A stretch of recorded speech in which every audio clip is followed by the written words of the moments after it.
તો વાત કરીએ સુરતના ઓલપાડની. ઓલપાડ ધારાસભ્ય મુકેશ પટેલની આગેવાનીમાં બેઠક યોજાઈ હતી. ઓલપાડ તાલુકા પંચાયત કચેરી ખાતે બેઠક યોજાઈ હતી. મોદી સરકારના 12 વર્ષ અને 5 જૂન સુધી વિવિધ કાર્યક્રમોના આયોજન અર્થે મીટિંગ યોજાઈ હતી. મામલતદાર, ટીડીઓ અને વિવિધ વિભાગના અધિકારીઓ, સરપંચોની બેઠક યોજાઈ હતી. આ બેઠકમાં રોડ, રસ્તા, ગટર પાણી, ડ્રેનેજ, આવાસો, દાખલા અંગે પ્રી મોન્સૂન કામગીરી સાથે વિવિધ સમસ્યાની ચર્ચા થઈ હતી. પાણીની મુખ્ય લાઇનમાં કોઈ પણ ગેરકાયદેસર લાઇન નાખી હોય તેની સામે કાર્યવાહીની સૂચના અપાઈ હતી.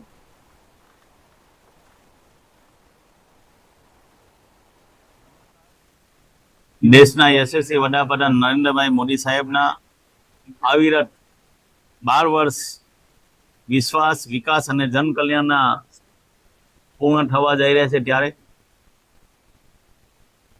5મી જૂનથી 21મી જૂન સુધી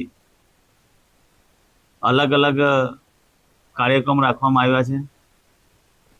એમાં 5મી જૂને વિશ્વ પર્યાવરણ દિને એક પેડ માકે નામની દરેક ઓલપાડના 108 ગામોની અંદર ટાઉન લેવલે તમામ પ્રકારના લોકો સાથે રાખીને, સંસ્થાઓ સાથે રાખીને જિલ્લા પંચાયતના સભ્યો, તાલુકા પંચાયતના સભ્યો આ તમામ મંડળથી એક ઝાડ પોતે દત્તક લઈને એ બૂથ દીઠ અને ગામ દીઠ એક પેડ માકે નામના ઝાડો વાવવાના છે.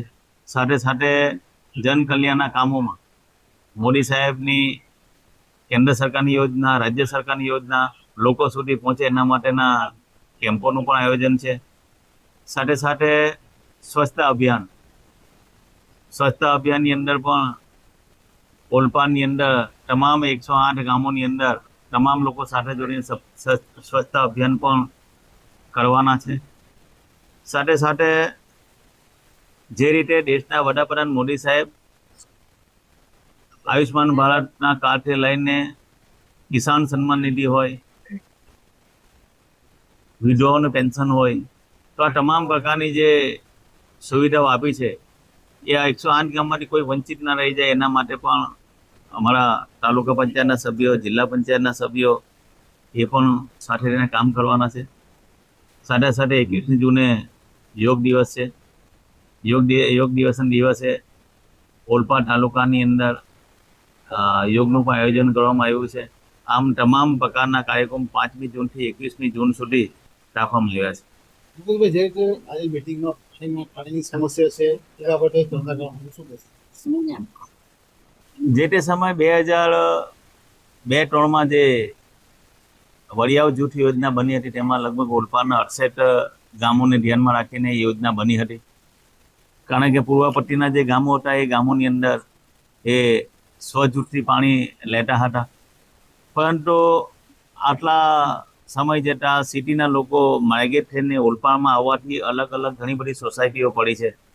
માટે જૂની યોજનાથી પાણી પહોંચીને વળવા માટે એના માટે નવી યોજના પણ અમે કરી છે. 60 MLDનો પ્લાનનું કામ પણ વડિયાવ જૂથની અંદર ચાલે છે. સાથે સાથે અમે અટોદરા ખાતે 1 લાખ લીટરનો મોટો સંપ પણ બનાવવા જઈ રહ્યા છે. અને જે ઓળમાં ગામોની તકલીફ છે ત્યાં આરટીઓ પાસે અમે બીજો ત્યાં 25 લાખ લીટરનો અમે સંપ બનાવવા જઈ રહ્યા છે. પરંતુ જે પણ લોકોએ ડાયરેક્ટ કનેક્શન લીધું હોય એ કનેક્શન અમે ચાલવા દેવા માગતા નથી. ઘણી બધી જગ્યાએ એવું પણ ખબર પડી છે કે ભાઈ લાઈન તોડીને ખેતરમાં પણ પાણી, એવા સામે પણ પોલીસ કેસ કર્યા છે. ચોમાસું માથા પર છે, એ જગ્યા પર વરસાદી પાણી ભરાતો હોય તો ડ્રેનેજ લાઈન સ્થાનિકને સૂચના આપી છે. અત્યારે ડ્રેનેજ વિભાગ તરફથી લગભગ 8 જેટલા મશીનો આ ઓલપાડની વિવિધ ડ્રેનોની અંદર ચાલે છે.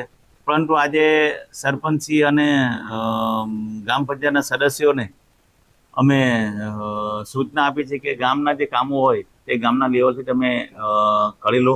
અને જે સ્ટેટ હાઈવેના જે પ્રશ્નો છે ત્યાં નાના છે એની પણ હું સૂચના આપી દઉં. કાર્ડ આપવામાં આવ્યો છે, શું કહેશો? ભારત સરકારની પોસ્ટ મેટ્રિક યોજના હેઠળ ફી શિફ્ટ કાર્ડ એની અંદર સેલ્ફ ફાઇનાન્સ કોલેજમાં 20,000થી લઈને 50 લાખ સુધીની ફી માફ માટે આ યોજના છે.